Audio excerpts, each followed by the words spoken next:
everybody, welcome back to my weekly review of FUUTO PIs. My name is Mr. Green, I am an anime YouTuber, and right now I only need 82 subscribers to get monetized. I'm also going to throw in that I am currently developing my own anime OVA right now. If you guys want to help me fund it, please join my Patreon, where I will be leaving updates on this anime as I make progress with it. Right now there's literally only one person in the world who does that, and if anyone else could join in, that would be very cool. Anyway, let's get into episode 8 of FUUTO PIs, spoilers ahead. Okay, so we start with the detective board again, which has now taken on a kind of Christmassy blizzard theme, but also with the vague shape of the mansion as a background that was stuck in. Also, hilariously, there's a Shotaro snowman and a Philip covered in snow on here too, which is just kind of fun. Anyway, let's play everyone's favorite game, Guess Who the Dopan is. Now, I don't think it's Birthday Boy over here, but there's a small chance it could be his grandmother. Smart Money says it's probably the butler, and logistically, it's probably one of the 3 remaining living bitches that are trying to marry him for his money. I could honestly see it being any one of them, maybe all of them, except for probably the shy Japanese girl, because she's supposed to be the sympathetic, sad character that you root for. So that would actually be a major dramatic twist. The blonde American-style girl is probably the top contender because she drinks the most, and this is an alcohol dopant. There's also the Chinese dress girl. She's also a very likely suspect because she seems to revel in the idea of murdering her competition. But yeah, at this point it could be anyone. In the Idol arc, they outed the Dopan in the 2nd episode of the arc, and it ended up being a completely unknown person we hadn't seen at that time yet. But in the Yakuza arc, the Dopan was just a completely non-consequential background extra. So this time around, I have no idea what's going to transpire, but it should probably be interesting. Alright, let's get down to it. So they do a quick recap of the rules of the marriage contest, and I realized suddenly that it's massive overkill to kill the other girls because you could just easily disqualify them by tricking them into revealing their faces or their names, or in other words, their true identities. Anyway, so this episode starts with Terrence and Philip, Shotaro and Philip, and the Bat camera patrolling the mansion for clues. Now the Bat camera notices Kana again walking around like a zombie, and Shotaro grabs her because she is so fucking suspicious. Philip notices that she also seems very confused when people talk to her, which is interesting. Now at this point, Arito K shows up, and she strikes up a conversation with the boys, noting how friggin' expensive this mansion is, and lets them know that she's planning to win this stupid contest using just her sex appeal. Now this makes her seem like a much shadier person since she's a blatant gold digger, but at the same time it decreases the suspicion that she's the dopant because she at least has a non-lethal way of winning the contest. And Philip is glad Shotaro's here because Philip doesn't have a lot of experience dealing with girls, and Shotaro returns the favor that he's glad Philip is here because he knows everything there is to know about the dopants. Now Shotaro posits that it's going to be a cool and exciting case for them because they both have to bring 100% of their skills to the table and really work together to solve it. Later at 1 a.m. a clock goes off, and I'm gonna guess Kei Arito just got murdered because she just had a huge on-screen moment to herself just now. Alright, here comes the opening, and I want to see who's dead. I normally watch the whole opening, but I'm skipping it this week because this case is just so damn juicy. So the boys run up the hall, they see the China dress girl, and yeah, Kei's dead. She's dead and she's completely naked. Dying with a rather orgasmic face, I might add. Alright, call that one. Now Shotaro notes from the scene of the crime that Kana is missing, and Philip notes that the crime scene is remarkably clean. Philip jumps in the water and picks up her dead body, and he notices something. So the boys call a meeting. Now Philip proposes that one of the candidates will die every single night, and then we get a flashback from the big boss that Kei Arito just blatantly offered him sex, because the rules are you can't reveal your name, you can't reveal your face, and sex can seemingly happen without compromising that. Now China Dress catches up to them in the act and curses her out for being a talentless floozy, with the only thing she can offer to be that she's easy to get with. So the girls start catfighting and the boss steps away, ending his flashback.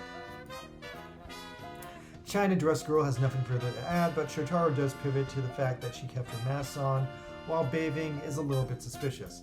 Kana is also suspicious because she keeps having these blackouts and these weird personality changes, and that's actually very sketchy when you consider it. So she's either the dopant or she's got multiple personalities, and either way it's not good.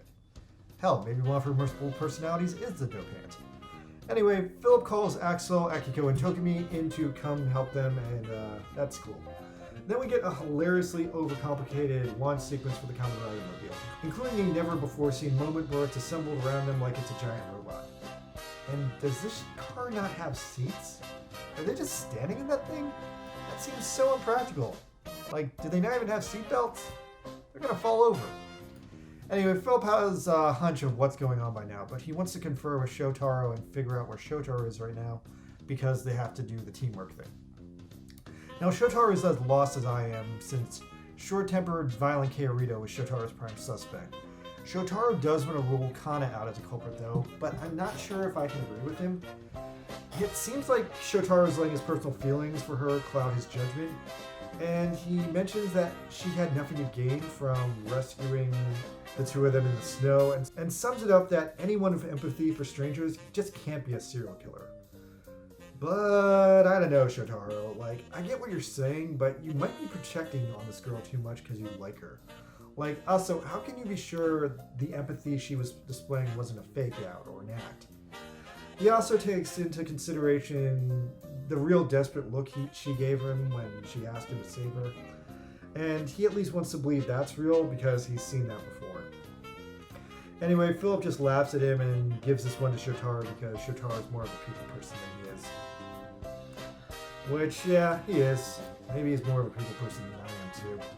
Anyway, with Kana ruled out, that makes it obvious that the only suspect of the four girls is China Dress Girl, because she's the only other girl left. Well, that is assuming it is one of the girls. I'd still put low odds that it's the butler or the grandmother, although if it's the grandmother, why lure the girls out here in the first place just to kill them? Maybe as a dope hand she has to kill people, or maybe she's just doing it because they all suck so much and figures they should die for their sins. Anyway, then we get a super hilarious scene of Tokumi using the Rider Mobile to drill up in the snowed tunnel, while Kiko cheers her on. Interestingly, they're doing this by backing up the car and using the exhaust of the car to melt through the snow. Now another day goes by and the snow begins to recede slightly, and at the start of this next day, the master gets delivered a letter that Kana apparently is dropping out the contest, because fuck this contest, people are being murdered. So China Dress Girl just wins by default now, right? Well, actually it seems like she doesn't because she's awful and everyone knows it well.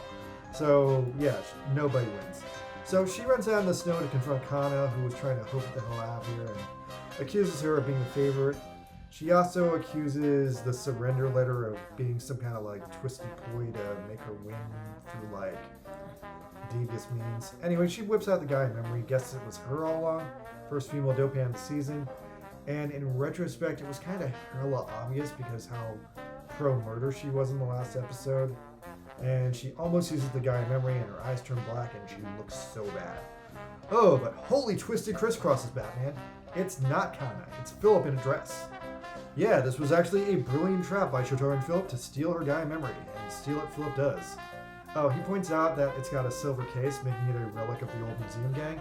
So she tries to get it back, and then she adds a twist into the twist that actually Kay was actually the dope hand, but she OD'd on alcohol, and then China Lady stole the guy memory from her dead body. And then the eye catch is Shotaro cross-dressing Philip and Kana. Yeah. Anyway, then the twists get even twistier and weirder. So apparently the arrangement wasn't just about finding a wife, it was also about turning all these women into the alcohol dope hand. And Kana just has already been the alcohol dope hand, but she's had her memory erased. So Philip at this point tries to deduce what exactly happened. So Philip thinks that Kana just picked up the memory and used it, but she wasn't a good match for being a monster. It gave her massive mental problems, probably the mental problems she's been having this whole arc, because apparently a side effect of this memory is brain damage, because alcohol damages your brain. And on top of that, she can't remember what she did because people just don't remember what they do when they're drunk.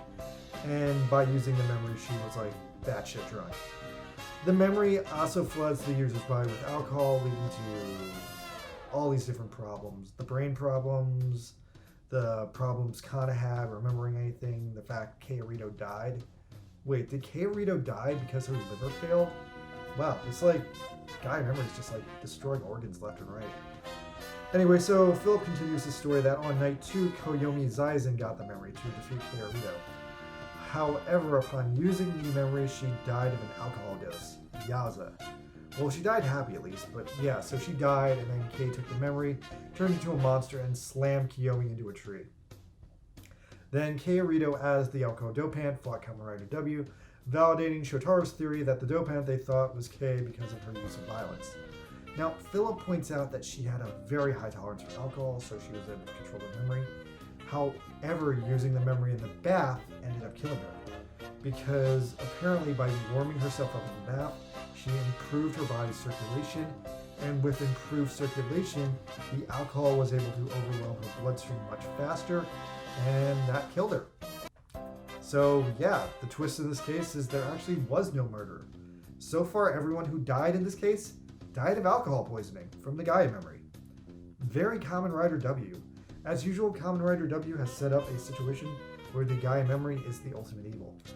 Except if you flip this case on its head and consider that the Gaia memory itself is the murder weapon, then the murderer is just straight up Aurora, giving us this nice little Aurora is the ultimate bad guy gimmick, which I was so waiting for. Now, Philip figured this out by reading up on the Gaia memory, and he claims that the girls were all bait for a human experiment by a third party. And Shotaro also points out an interesting new plot development that for all the girls to use the alcohol memory, someone had to put a Gaia memory injection port on their bodies, which they now all seem to have, which is really interesting. Now, I always thought the Gaia memory just kind of made the injection point, since it was analogous to pricking yourself with a needle. But Shotaro points out that someone had to install the port on all of them, and this person who did it did this without any of them realizing it. So that's very suspicious. Then at this point, the memory flies away because it's been summoned by its master. Oh shit, there's a master. Okay. I guess the family is back on the suspect table.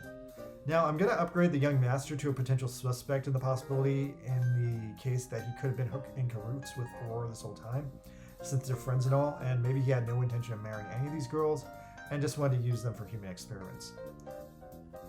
Oh, and on top of that, Aurora is right behind the tree, twirling his villain mustache and watching Linda down. What a jerk.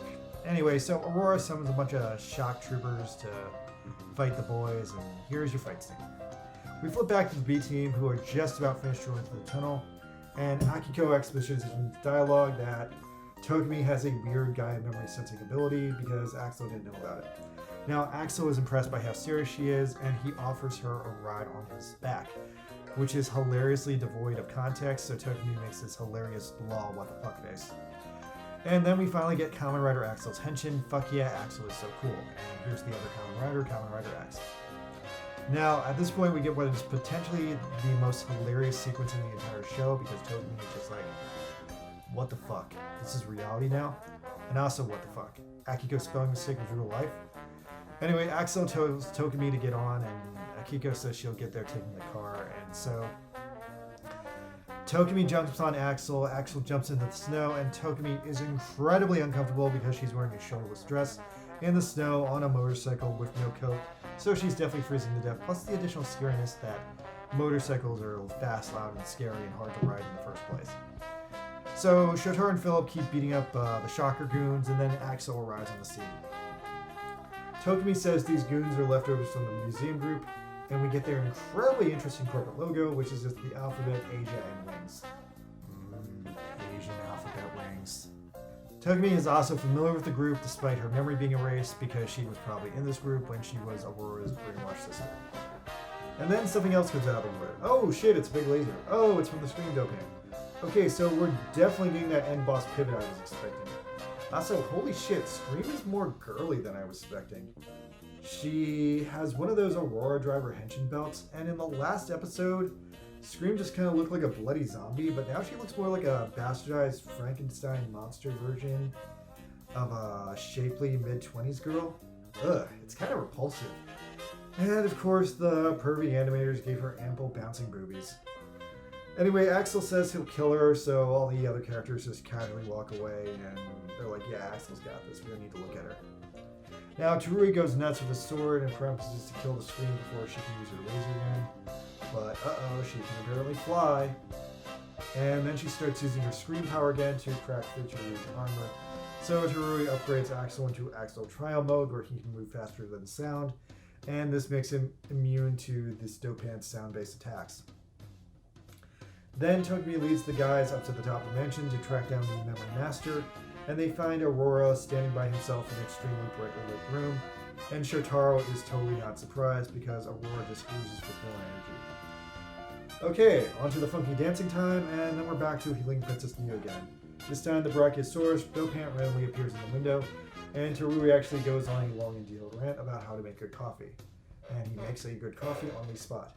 So then Tokimi asks him a question about Akiko, and of course he refuses to answer our questions, and that's the end of the short. Alright, that one was a little cute. So yeah, this is, I guess, that interesting kind of pivot episode I was expecting. Like, this is definitely the pivot point of the series where they go from episodic mystery cases to the end arc against Aurora. What's interesting is, because of this pivot, the alcohol dopant case is just fully falling apart at this point. So now as it falls apart, we're veering from this case into the Aurora case, with one of his final lieutenants already on the field fighting Axel. So predicting ahead, either alcohol is one of the main memories of the Gold family, or since they seem to have this Aurora cornered in the cliffhanger, maybe he's the memory master and there is no original alcohol dopant. Although that would be a little bit weird and anticlimactic. But it would track for him being a former museum memory, and the memory having museum silver case. So, predicting for what will happen next, the next episode will probably definitely wrap up the loose ends from this case and close it out before we move full steam into this huge confrontation with Aurora. But there are still a lot of interesting twists in play, like, will any member of the Gold family be the master alcohol dopant? And for that matter, if the master is not the alcohol dopant, will the master actually marry Kana? Or was this whole thing just a fucking ruse, a twisted human experiment? And even if he wants to marry Kana, will Kana even marry him after all this nonsense and murder? So that's actually really exciting to find out. I have honestly no idea, but just judging from the way this is gone, I don't think Kana will marry him because he's kind of a sleazeball.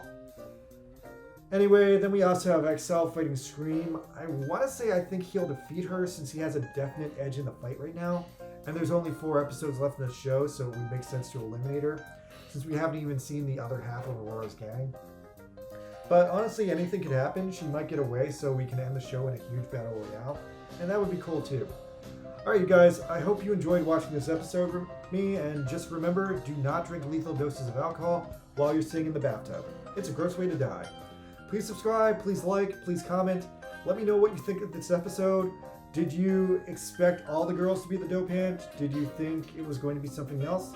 And please share your guesses on who the alcohol master is going to be, because it could be anyone right now. Alright, see you guys next week in episode 9. Good night.